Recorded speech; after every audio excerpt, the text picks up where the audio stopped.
Welcome to all of you in West Africa.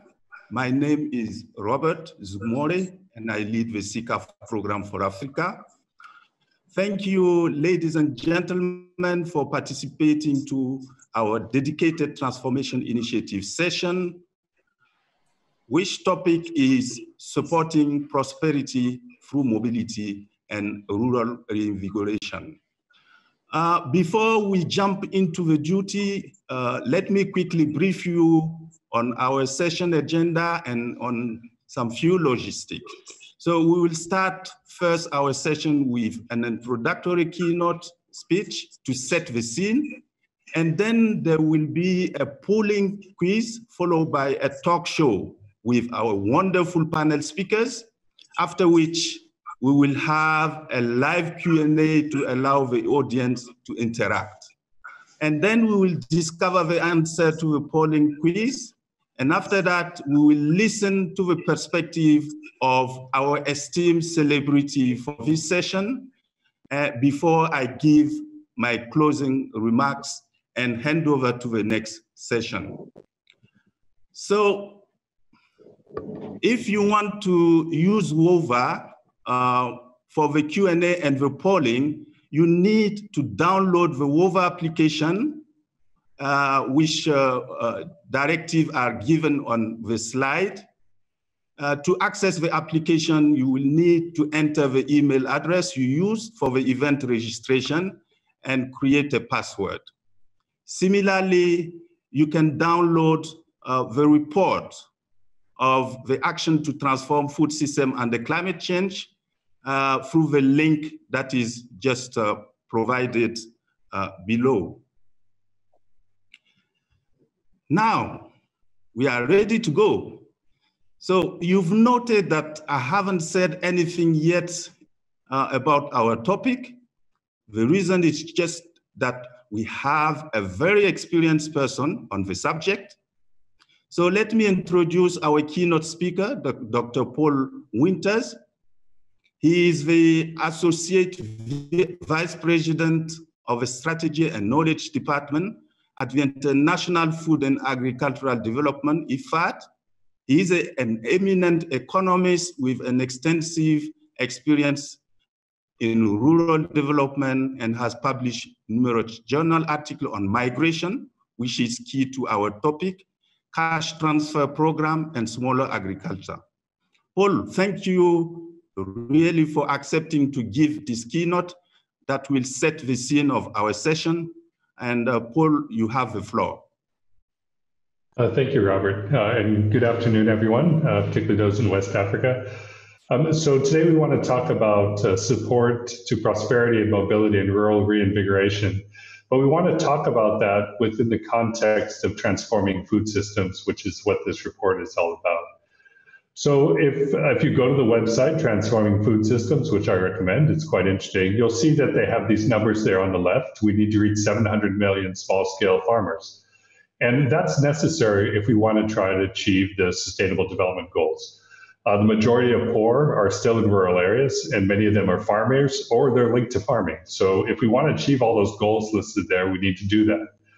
The challenge, though, that we face in doing that at this particular point in time is the food system is broken.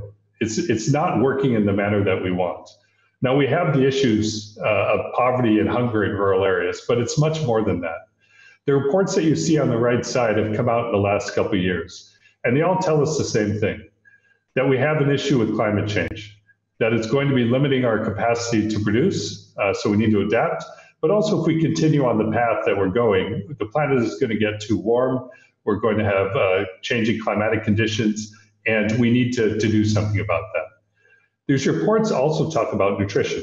You see the one up in the right top on Food, Planet, and Health from Eat Lancet, and the need to also deal with nutritional issues.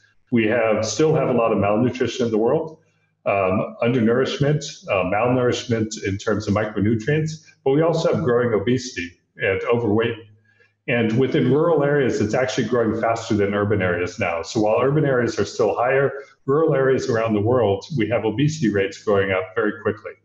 So we have this challenge. We want that prosperity in rural areas. But what we see is that there's this whole new set of challenges to getting there. So how do we do this? Let's start with what the context in which rural areas, and since we're talking about prosperity, I'm going to focus a lot on youth. We recently did an EFAD, a Rural Development Report on youth, and the challenges that youth face. And so they're the key towards getting the prosperity in the future. So if you look at this graph in the vertical axis, you see rural poverty, so the measure of rural poverty. On the horizontal axis, you see gross national income, how wealthy a country is. And you'll see the bubbles are the number of young people. So one of the things is that there's 1 billion young people in developing countries. Of those, 50% are in rural areas. Now, if you count in semi-rural areas and peri-urban areas, it's actually 778 million.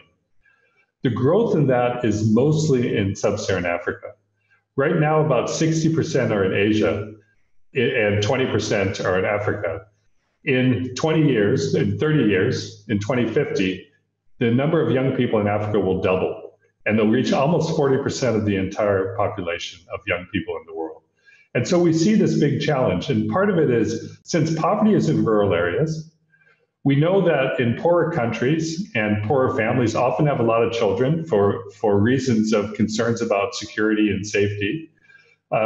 We see the increase in number of young people is often in the poorest and most rural areas. So we have this growth in young people in these very poor areas. And many of them, as you'll see in the next slide, depend on agriculture. Now, the good news is agriculture, reports from the World Bank and IFPRI show that it's 2 to 3 times more poverty alleviating than other sectors. Not only that, but sectors linked to agriculture are more poverty alleviating than other sectors. So if we focus on these areas, we can have some possibilities for youth in the future. So you might ask, well, young people don't want to work on the farm. This graph shows another story. If you look at what their families do, so the first column is subsistent farm household, the second specialized farm, the third transitioning rural household, the fourth diversified, and the fifth non-farm households. Rural youth, in the majority of them, all of those purple parts are directly in agriculturally linked activities. Not only that, many of them are in activities that are secondarily linked. So off-farm, but linked to activities that are part of the food system, input supply, supplied or the value chain. So young people are working in agriculture, and they will be central to transforming the system. And to be successful, we need to make sure that they're productive, that they're connected, and that they're empowered. Now, can they do that? If we look at the data, again, those 778 million, we took geographic data, and on the vertical axis, we have commercialization potential. Can they sell things in markets? On the horizontal axis, we have agricultural potential. Can they grow? We know with climate change that makes it harder, but can they grow things? 2/3 of young people, that right-hand column, are in areas with agricultural potential. So they do have the possibility of agriculture in rural areas providing a good livelihood. The problem is that only 1/4 of them are connected and commercially viable. So they might have agricultural potential, but they can't get to the market. They're not connected by roads, they're not connected by digital technology, et cetera. If we want to create opportunities for rural young people, if we want that prosperity, avoid migration, we need policies that have broad strategies to provide them to be connected. In addition to that, though, young people face their own constraints. So we also need policies that will allow them to take advantage of opportunities and overcome constraints to getting finance, constraints to education, constraints accessing land, constraints accessing digital technology, et cetera. And so we need this dual policy of creating general opportunity, but also specific opportunity for young people. So what do we need to do going forward? We need to transform food systems. And food systems need to change to become sustainable so that we make sure we're managing our resources and that we're addressing climate change and mitigation. We need to consider value chains from all the way to producers to consumers. AGRA had a nice report last year that talked about the hidden middle, that point between producers and consumers, that's 40% of the value of production that we often ignore, both in policymaking as well as in research. We need nutritious and healthy foods to address those issues of malnutrition I talked about, but also to ensure that both urban and rural consumers can access affordable food. So it has to be at a price they can reach. And then we need to make sure that we're inclusive, that the rural poor are included, including those 700 million small-scale producers, that young people, women, indigenous peoples, persons with disabilities are included, that they're productive, connected, and empowered, and they have opportunities on farm as well as off farm. Now, this is part of the challenge. So 20 years ago, when I started as an economist, we tended just to focus on, can we increase productivity and can we increase income of rural areas? And that's really not enough anymore. We need to do those things, but we need to do much more than that. So we need to reinvigorate the rural economy to spur agricultural growth, so that agriculture can have that 2 to 3 times estimate of decreasing poverty, but also those linked industries can transform rural areas. So we need to invest in agriculture, that's clear, in infrastructure, in digital technologies, and capacity. But we also now need to think in terms of outside agriculture. We need to invest in agro-industry, entrepreneurship, incubation. It's not good enough to train. You have to train and then provide regular support to young people who are trying to put forward businesses. You need to educate consumers about where their food is coming from and the type of food they have. We hear a lot of talk now in COVID about the shortening of value chains. And to do that, though, we need consumers that understand where their food is coming from. Now, we can invest, but agriculture has to be attractive and inclusive, and it needs to be so, particularly for the next generation. I once saw a talk of a young man from Senegal, and he was speaking in Berlin, and he said, I'm going to show you my most important agricultural implement. And he reached in his pocket and he pulled out his cell phone.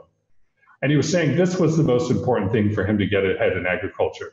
It's not a tractor, it's not a hoe, it's not any of those things. It's being connected, having that technological option. And that makes it much more attractive and can make it more inclusive. We need to realize that it's not just agriculture, but the broader activities in rural areas that will allow the possibilities. And we should be promoting those activities. We should be promoting job growth across the board. But all of this needs to be done while thinking about the environment and climate and nutrition and health. We can no longer just support staple crops in rural areas if those staple crops are not going to provide adequate nutrition, including micronutrients, to both rural and urban consumers. We have to think in those terms. We cannot send farmers on a pathway of production that does not factor in the sustainability of that production over the long term. So all of the investment, and let me conclude here, all of the investment we need to do in rural prosperity needs to be done in such a way where we're focusing on that inclusion, making sure young people, small-scale producers are included, but ultimately must be in a context of supporting food system transformation. Thank you.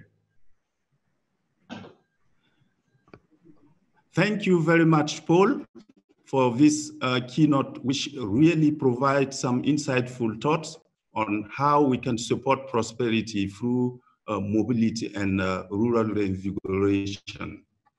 And I think from your presentation, it's also clear that in Africa, there is a lot of potential, and your Senegal example is showing that this potential exists in order to transform agriculture and make sure that we create new jobs for the youth, which should be also gender, with a gender dimension. Thank you very much, Paul.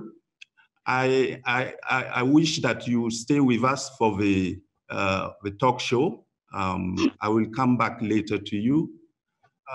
Now is the time to start with the live polling, and there are some instructions to participate in this live polling.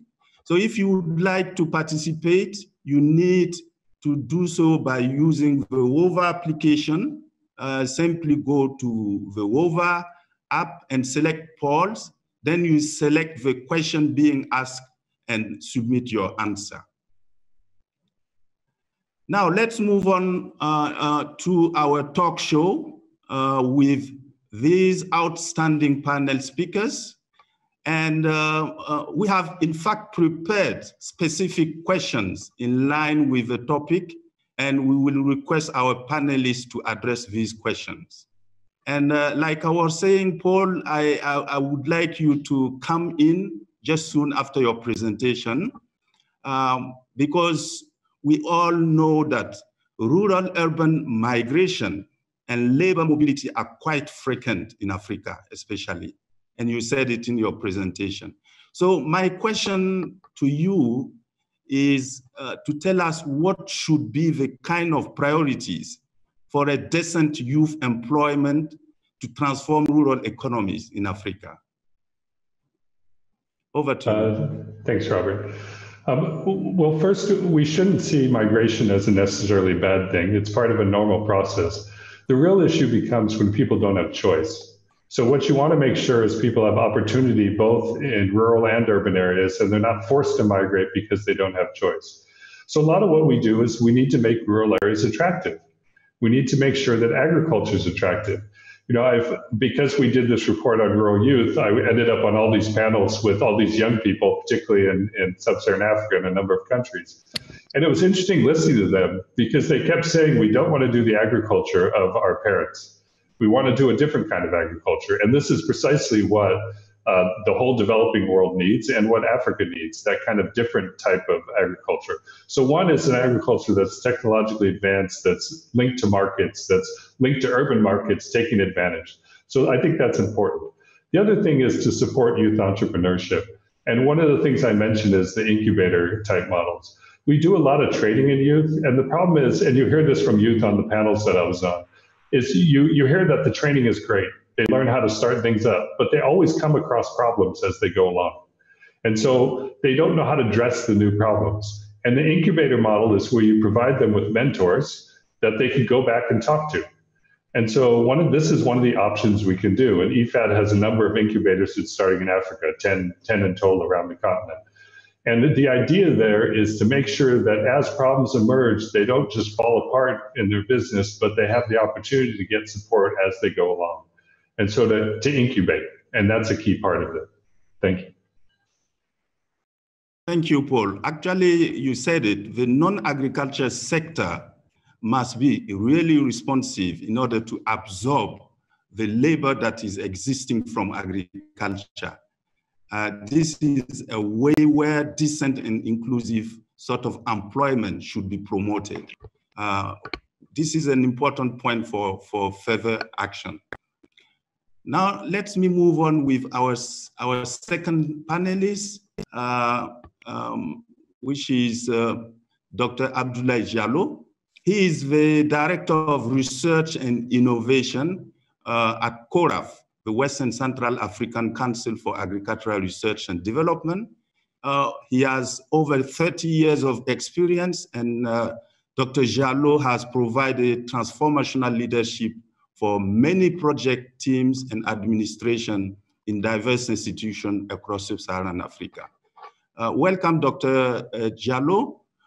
We know that agriculture is usually the starting sector to transform rural economies, especially in sub-Saharan Africa. But we still lack to know how can rural investment support as a successful structural transformation of African economies. Based on your experience, can you elaborate on this aspect, please? You have the floor. Thank you. Thank you very much, Robert. It's a great pleasure for me to be associated with this initiative. The argument here is that studies show that up till 2040 or so, the rural area will still have the bulk of our populations in sub-Saharan Africa.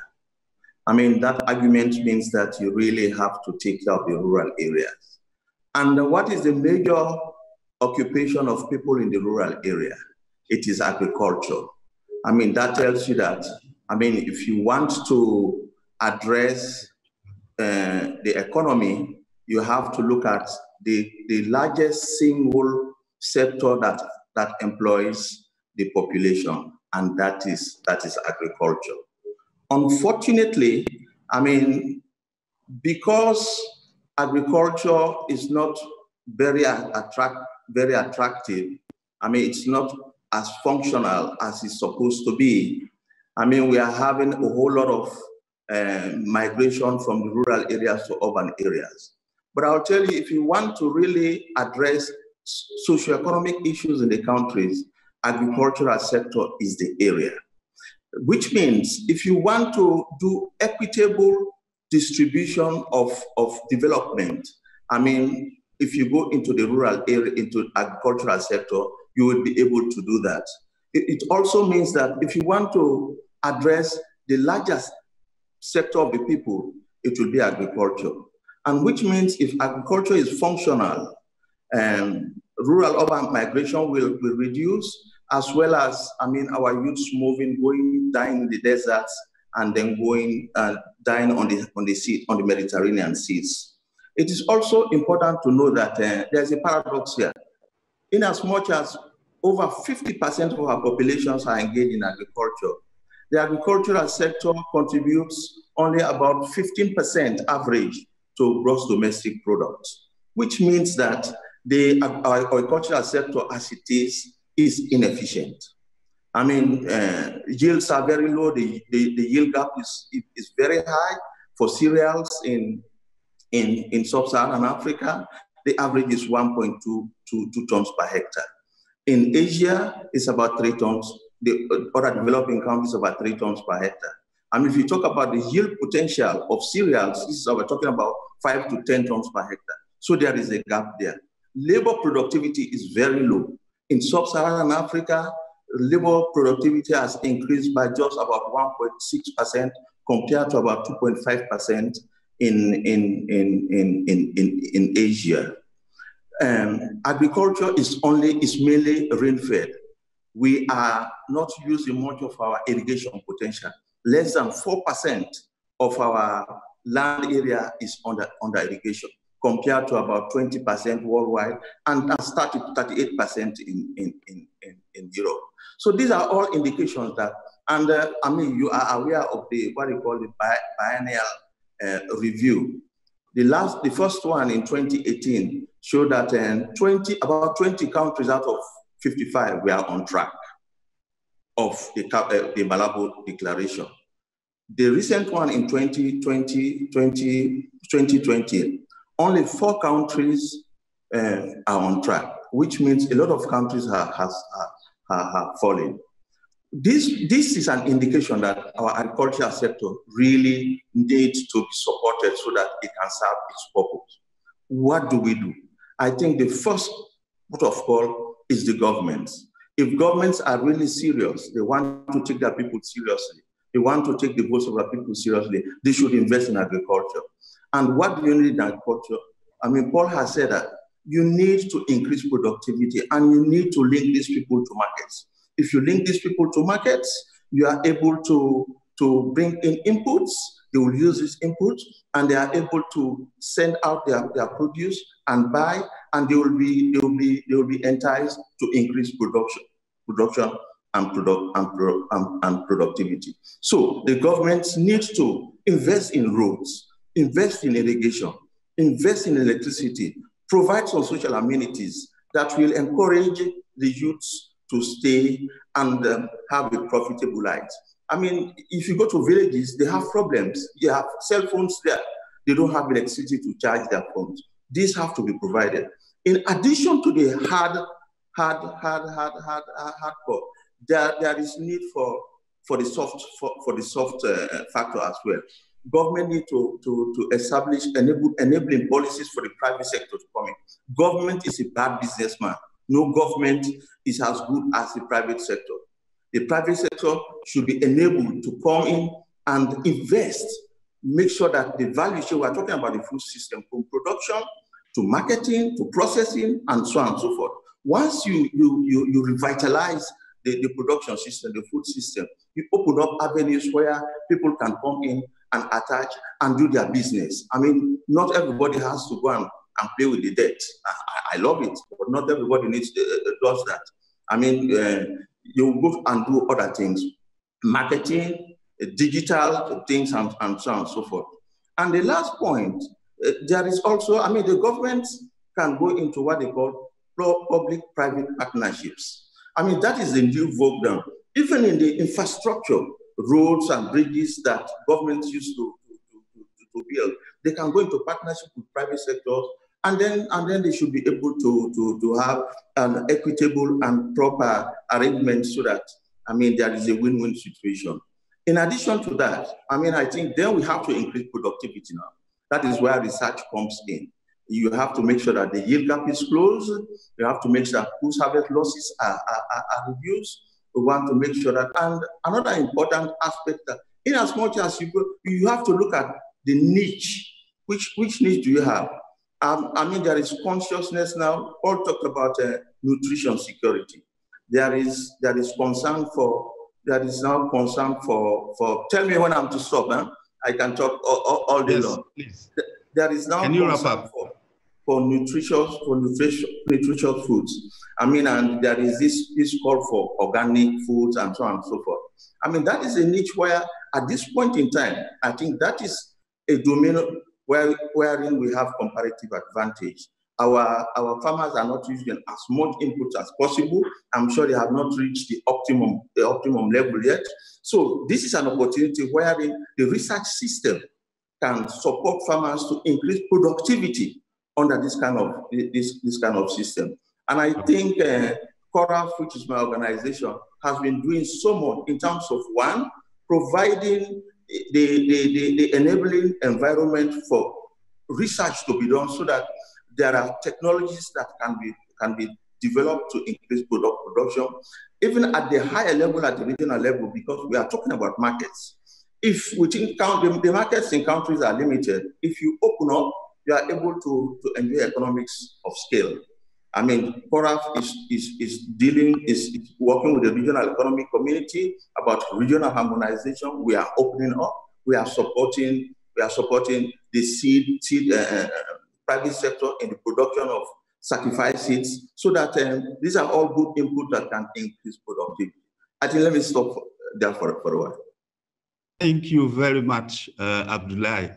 I think it couldn't be said better than all the areas that you listed as gap to be considered for the next step in terms of action if we really want to move from agriculture to a kind of rural economic perspective of things. So now I'm so glad that we have at least one woman in the panel, and I humbly welcome Aminetou Bilal, who is our well-known climate change activist and a member of the Youth Advisory Council at the African Union. As a gender specialist, Aminetou, could you please tell us what you think about the fact that closing the gender gap has always been a big challenge, and what could be the most needed things to engage rural women in the transformation? Can you elaborate on that in 5 minutes, please? Thank you so much, Mr. Zougmoré. Good evening, everyone. The sub-Saharan Africa population is very young, with half under the age of 15 years old, making it the world's youngest population. We have Nigeria, who has the largest African population and is expected to double by 2050 to 400 million. And we have also Niger with the highest world fertility rate. And about 60% of the sub-Saharan African population is living in rural areas, depending highly on rain-fed agriculture. And also they are highly vulnerable to climate change. We have also the half of the sub-Saharan Africa population is female, and that's why it is critical that transformation of rural African economies must include women and focus on youth. So closing the gender inequality gap in the access to productive resources is key. We need to undertake reforms to give women equal rights to economic resources by the land reforms for ownership and control over land, inheritance, and natural resources. Women need to have access to finance and to loans and markets, access to agriculture innovations, extension services, access to input, and we need also to improve women's resilience to climate change. Closing the gender gap will increase the women's productivity. And for that, we need to improve the children well-being, their children, address the food security, poverty. Young women empowerment is the most needed action right now. By including women in decision-making, they also need to have leadership development, training, skilling, and to promote their education.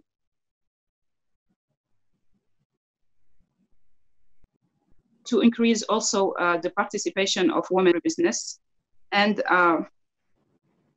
enhance the use of enabling technology, in particular information and communication technology, to promote the empowerment of women, as I said earlier. And for that, we need to adapt and strengthen sound policies, enforceable legislation for the promotion of gender equality and the empowerment of all women and girls at all levels. So I will finish by giving two examples in Mauritania. In Mauritania, many young people are starting to become more and more interested in agriculture and agribusiness.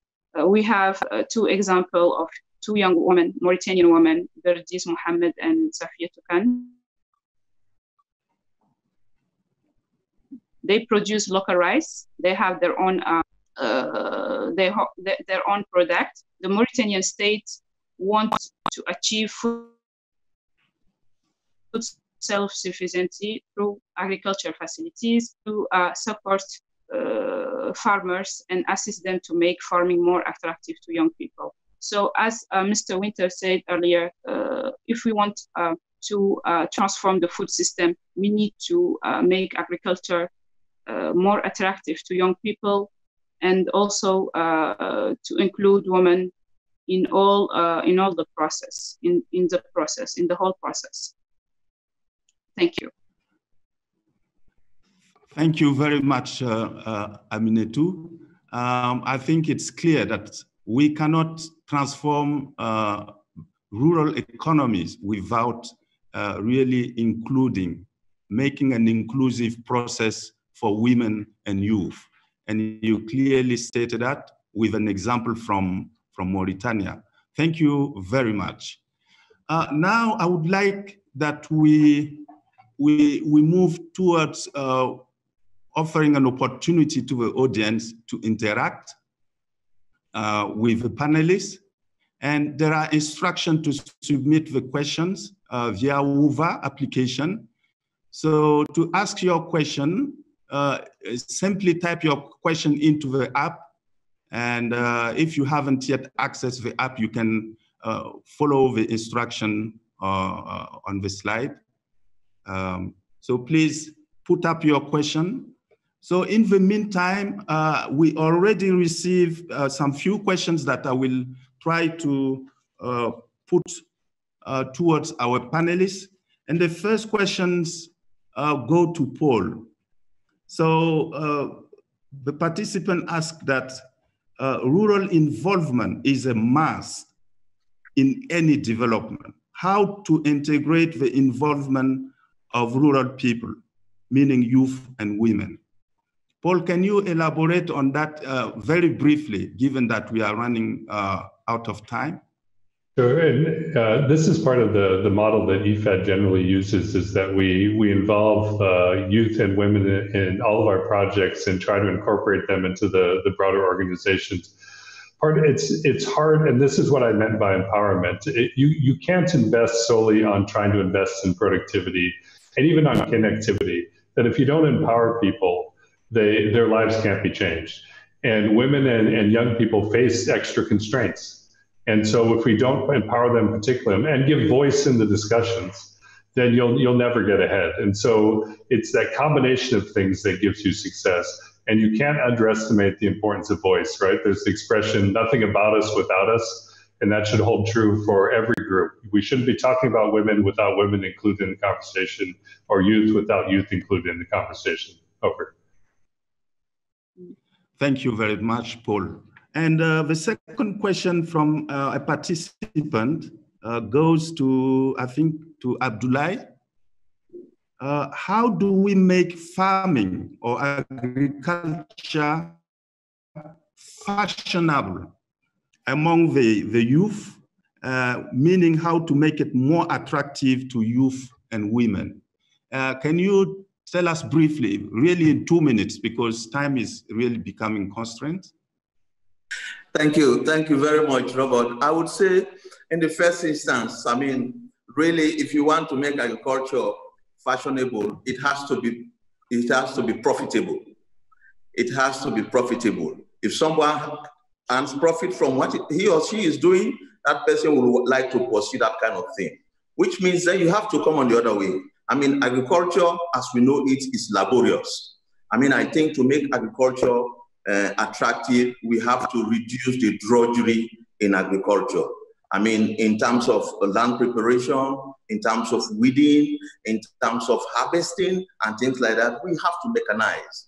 We have to mechanize in a reasonable way. I mean, it's not, our farms are small. We have small scale farmers. They don't have the resources. But there are many ways you can pull resources together. I mean, there is what they call the Hello tractor in Nigeria, which is doing so well. I mean, there are also bands of youths who offer services like spraying for weeds and insects and things like that. So, I mean, you have to make sure that the drudgery is reduced. And as long as you link it up through the value chain system, there is value addition.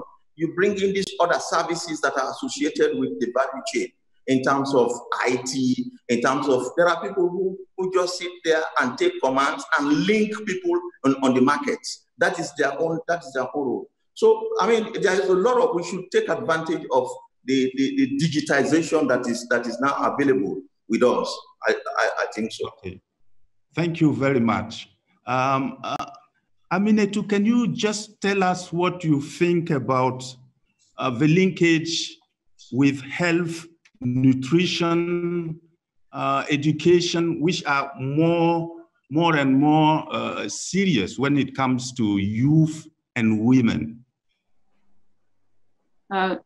When you have some health nutrition issue, I think you will not be able to think about education. We need to be healthy in our organism. We need to eat healthy. We need also to have sufficient food so we can think about education. You need to be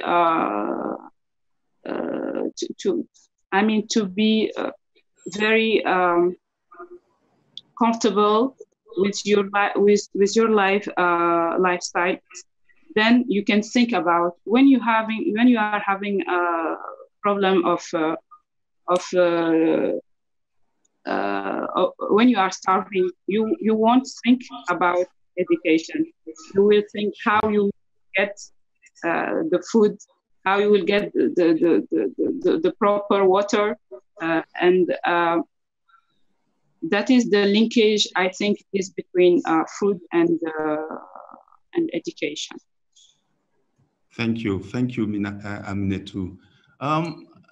We would have liked to continue this discussion. There are so many questions coming through Wova, but we hope that the conversation will continue with the different panelists through the application. On that note, I would like to thank the audience for really raising interesting questions. And now let's discover the answer of the live poll. And here is the answer. I think it's on the screen. So to end hunger and to eradicate poverty through the agriculture sector, the African Union and the new Partnership for Africa Development, NEPAD, has committed to creating new job opportunities for at least 30% of the youth in agricultural value chain by 2025. So the answer is 30%. It's the answer number 3. Now, ladies and gentlemen, it's really time to listen to our celebrity perspective of the topic session. And we are very pleased and honored to have on board our distinguished speaker and ambassador, Seyni Nafo. You have certainly heard this name. He's a member of the African Group of Negotiators on Climate Change. Seyni Nafo is our celebrity for this session and has been heavily involved on issues related to climate change globally, and more particularly for COP21 and UNFCCC. So Ambassador Nafo, can you share with us your quick thoughts on the session? Thank you. Can you hear me? I just want to be sure that... Yes, we can. I mean, I definitely don't consider myself as a celebrity. I don't have a Twitter account. I don't have a Facebook account. I'm not even on social media. But thanks for the invitation. The topic is at heart to all of us for a number of reasons. I mean, I'm from Mali, and in Mali, almost 40% of our GDP rests on agriculture. 60 to 80% of the labor force is in agriculture, in the rural sector. So agriculture is the most important sector, and it's also really key for our development. So I'm very happy that we are that you're posing that conversation. Now, climate change definitely is a threat to agriculture in a number of ways, whether that's through the increase of temperature, which leads to increase of humidity, decrease of yield, whether that's through the variability in the rainfall, whether that's through access to water security or availability, or even energy access. And to me, some of the opportunities that I see is that the technical solutions, the technological solutions, the financial solutions, and all of that does exist in some ways. It might be scattered here and there. And the challenge is, how do you put all of that together? How do you put the technological, the financial, and the capacity solutions together in packages which are accessible to all the stakeholders? I think that is really the challenge that we have to tackle. So I'm very pleased about your initiative of bringing all the solutions, all the players under one umbrella, because definitely we'll need to tackle this. We'll need to tackle it together. There are a lot of other opportunities at the global macro level, at least for Africa, whether the African Continental Free Trade Agreement, we talked about private sector, we talked about markets and access to market, that is key, whether the development of the new common currency, ECO, for the ECOWAS region, which is West Africa, or even right now, making sure that in the post-COVID recovery, that climate change, resilience are definitely part and center stage of any recovery plan. But I'm very happy to be here, very happy to be involved in the partnership, in bringing all of us together to tackle this in a systemic, in an inclusive and a comprehensive manner. Thank you. Sure. Thank you very much, and really emphasizing the need to put these different pieces into one systemic umbrella to allow the different partnership deliver towards an accelerated transformation of rural economies. Dear participants, ladies and gentlemen, you will agree with me that in terms of concluding remark for our sessions, some take-home message could be around the fact that really agriculture is the starting point for any transformation of rural areas, but we need allied economic sectors, manufacturing industries and services to be promoted around the agriculture sector. And we should not forget gender and youth dimension into the process of this transformation. These are my concluding remarks, and I would like to thank you for participating in our session. We hope you enjoyed with us, and then we encourage you to also continue participating to the next session, which will start in 15 minutes. And the topic is shifting to healthy and sustainable climate-friendly diet, that will be hosted from Vermont University. You will see a video intro on the session at the end of the stream. So moving from West Africa to the US. Thank you all, and over to you.